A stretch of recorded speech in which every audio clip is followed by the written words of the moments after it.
transfer money from Cash App to Apple Pay, first you need to link your Cash App card to Apple Pay. So to do that, what we're going to do is you're going to go open up your Apple Pay, okay, and then go to your go to your Cash App, log into your Cash App account, and then go to your Cards tab there.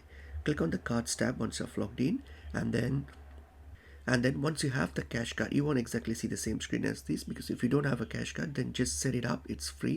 You can simply set it up, and once you have set it up, you'll have the option to add card to Apple Pay. So tap on it and then follow the prompts and add it to your Apple Pay.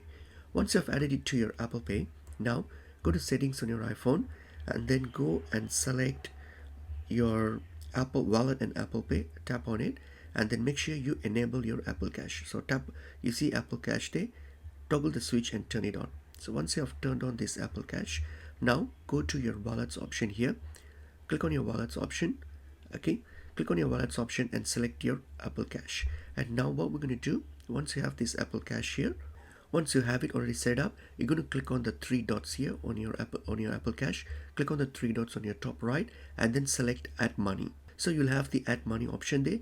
Tap on Add Money and select the source of payment as your cash card as your source of payment from your Apple Pay. So you are adding money from your cash card from Cash App. All right, select that as your source of payment and add the money to your Apple Cash, and in that way you'll be able to transfer from Cash App to your Apple Pay.